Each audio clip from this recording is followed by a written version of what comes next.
The power of dreams.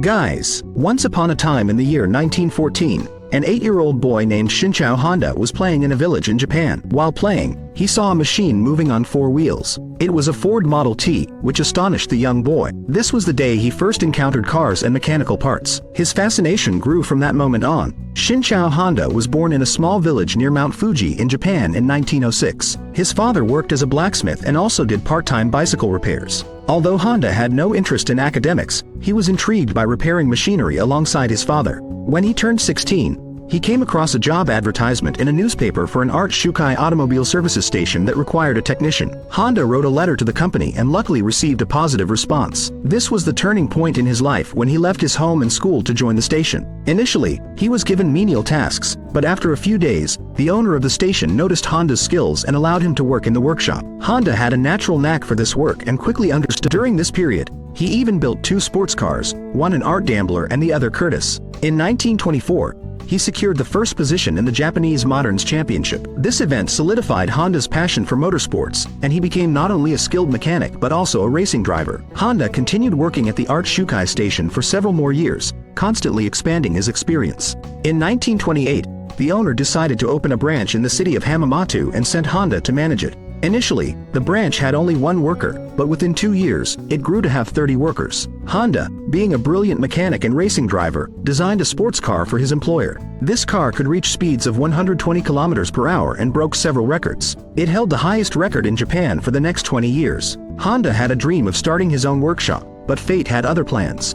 In 1930, he suffered a severe accident. Although he survived, he sustained injuries such as a fractured arm, dislocated shoulder, and facial wounds. It seemed like the end of his life, as he could no longer work as a mechanic or participate in racing. However, after a long recovery period, he approached the Art Shukai owner and expressed his inability to do repair work but suggested starting a separate company for manufacturing spare parts. The shareholders of Art Shukai rejected his idea, as they were already making profits and didn't want to take any risks. Undeterred, Honda decided that he would start the manufacturing company alone. Guys, in 1936, at the age of 30, he partnered with his friend and established the Thukai Seiki Heavy Industry. He appointed his friend as the company president, while Honda himself had already opened the company, but he didn't have any investment to run it. Therefore, he worked during the day and tried to make engine pistons for his new company at night. He continued this routine for several months, but he faced continuous failures and setbacks. One after another, his attempts were unsuccessful, and he became physically weak. Each failure seemed to block his path. That's when he decided to pursue metallurgy and enrolled in a university in 1939. After 3 years of continuous hard work, he finally succeeded in making a piston. He quit his job at Art Shukai and dedicated himself full-time to piston manufacturing. However, he was unaware that the pistons he had made still had several flaws. When he offered his pistons to Toyota, they rejected 47 out of 50 designs. This news was devastating for Honda, as he had no way of going back. He started traveling throughout Japan, visiting different factories and meeting manufacturers to understand their requirements. After several more years, he gained a deep understanding of the market and made pistons once again. This time, his pistons passed the quality control of various companies, and he started receiving orders. Honda's dreams were finally coming true, and his company expanded, hiring 2,000 workers. However, this happiness was short-lived. In 1941, Japan entered World War II, and the ministry took control of many Japanese companies, including one that Honda was associated with. Honda was demoted and appointed as a senior managing director in that company, and things went downhill when the workers were enlisted for military service. He faced challenging times, but in 1944, something happened that shattered Honda's hopes completely. During a raid, a missile directly hit Honda's factory. The state of the country was deteriorating rapidly, with Japan suffering from the consequences of war. Then, in 1945, 2 nuclear attacks further devastated Japan, bringing the nation to its knees. Following this incident, Japan surrendered to the Americans. The war was over, but Honda had lost everything. He sold his assets to Toyota for 450,000 yen. Once again, Honda found himself jobless and in a dire situation. It wasn't just Honda, but the entire country of Japan was going through a severe crisis. The economy was crumbling, and inflation had crippled the nation. Public transportation was scarce. Additionally,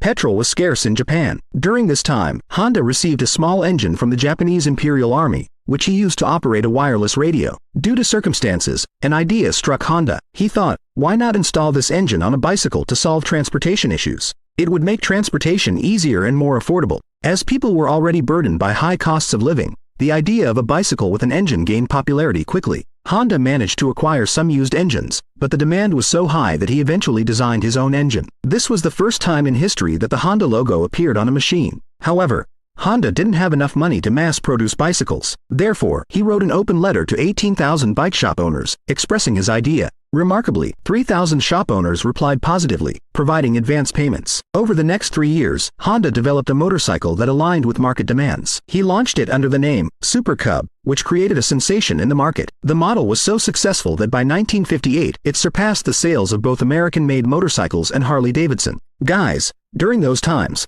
Honda would participate in sports competitions and embark on marketing tours for manufacturing companies. After several years, Honda launched its first sports bike in the 1960s. This bike secured the first position in an international racing competition in 1962, making Honda a globally renowned name. By 1960, Honda had become the largest motorcycle manufacturing company in the world, and by 1968, they had sold over 100 million units. After spending 62 years of his life, Honda had finally achieved success, but there was still one childhood dream he had yet to fulfill. Honda wanted to venture into car manufacturing, despite being advised against it by many. At that time, Toyota and Nissan were already established in Japan, making it challenging for Honda to establish a foothold in the market. Honda launched its first pickup truck, the T360, which unfortunately failed. They then introduced the sports car S500, but only managed to sell 1,300 units. After years of hard work and numerous design rejections, Honda was determined to succeed. In a breakthrough, Honda launched the Honda Civic in 1972, a car that would become famous for its new models worldwide. By 1980, Honda Motors had become the third largest manufacturing company in Japan and achieved the third position globally within just 10 years. We recognize Honda for its motorcycles, plane engines, and dozens of power tools. In 1973, shortly after the launch of the Honda Civic, Honda retired from the company. Finally, in August 1991, his lifelong journey came to an end.